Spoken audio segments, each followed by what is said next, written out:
ചങ്ങനാശ്ശേരി അതിരൂപതയുടെ arch ബിഷപ്പും KCBCയുടെ secretary ജനറലുമായ Mar Thomas തറയിൽ പിതാവ് ഇപ്പോൾ നമ്മളോടൊപ്പമുണ്ട്. പിതാവെ, വർഷകാല സമ്മേളനം ഇന്ന് ആരംഭിക്കുകയാണ്. 2, 3, 4 തീയതികളിലായിട്ട് പ്രധാനപ്പെട്ട ഒരുപാട് വിഷയങ്ങൾ ചർച്ച ചെയ്യും, നിലപാട് KCBC എടുക്കും. എങ്ങനെയാണ് ഈ ഒരു മീറ്റിങ്ങിനെ നോക്കിക്കാണുന്നത് അങ്ങ്? വളരെ പ്രതീക്ഷയോടുകൂടിയാണ്. കാരണം കേരളത്തിലെ 42ഓളം പിതാക്കന്മാർ, 3 റീത്തുകളിലുമുള്ള 42ഓളം പിതാക്കന്മാർ ഒരുമിച്ചുകൂടി സഭയുടെയും സമൂഹത്തിൻ്റെയും പ്രധാനപ്പെട്ട കാര്യങ്ങളൊക്കെ ചർച്ച ചെയ്യുന്ന ഒരു വേദിയാണ്. 3 റീത്തുകളാണെങ്കിലും നമുക്കൊരു സഭയാണ്. ആ ഒരു വലിയ സന്ദേശം ഉൾക്കൊണ്ടുകൊണ്ടാണ് ഒരുമിച്ച് നീങ്ങുന്ന ഒരു സഭയുടെ ചിത്രമാണ് ഈ ഇത്തരത്തിലുള്ള സമ്മേളനങ്ങളിലെല്ലാം.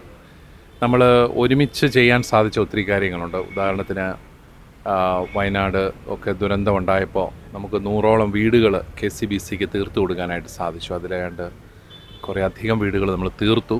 അത് നല്ല വീടുകൾ തന്നെ നന്നായിട്ട് പണിത് കൊടുക്കാനായിട്ട് സാധിച്ചു. അതിൽ സഭയുടെ മുഴുവൻ ഒരു വലിയ ഒരു സാമ്പത്തിക സമാഹരണം ഒക്കെ ഉണ്ടായിരുന്നു. അത് മുഴുവനായിട്ട് തന്നെ നമുക്കവിടെ ചെലവഴിക്കാനായിട്ട് സാധിച്ചു. അതിൻ്റെ പണികളൊക്കെ നടന്നുകൊണ്ടിരിക്കുകയാണ് ബാക്കിയുള്ള വീടുകളുടെ. അപ്പോൾ അതിൻ്റേതായ വിലയിരുത്തലുകളും കാര്യങ്ങളും ഒക്കെ ഉണ്ട്. അതുപോലെ തന്നെ സഭയെ ബാധിക്കുന്ന ആനുകാലിക പ്രശ്നങ്ങൾ, പിന്നെ പുതിയ സർക്കാർ വന്നു, സഭയുടെ പ്രതീക്ഷകൾ, ഇതെല്ലാം ചർച്ച ചെയ്ത് മുന്നോട്ട് പോകാനുള്ള വഴികൾ തുറക്കുന്ന ഒരു സമ്മേളനമായിരിക്കും. ഈ ഒരു ന്യൂനപക്ഷം, ക്രൈസ്തവർ കേരള ന്യൂനപക്ഷമാണ്. അപ്പോൾ ന്യൂനപക്ഷ അവകാശങ്ങൾ പലപ്പോഴും സഭ ആവശ്യപ്പെടുന്ന പല കാര്യങ്ങളും കഴിഞ്ഞ 10 വർഷമായിട്ട് ആവശ്യപ്പെടുന്നുണ്ട്. ഇപ്പോഴും അതേ ആ കാര്യങ്ങൾ നടക്കുന്നു. JB കോശി കമ്മീഷൻ റിപ്പോർട്ടുണ്ട്, മലയോര പ്രദേശത്തെ പ്രശ്നമുണ്ട്, കർഷകരുടെ പ്രശ്നം, തീരദേശ പ്രദേശത്തുണ്ട്, മുനമ്പം വിഷയമുണ്ട്.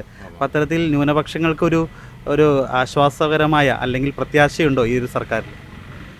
സർക്കാരിൽ പ്രത്യാശിക്കണമല്ലോ. മുഖ്യമന്ത്രിയുടെ ഇതുവരെയുള്ള നിലപാടുകളെല്ലാം തന്നെ പോസിറ്റീവാണ്.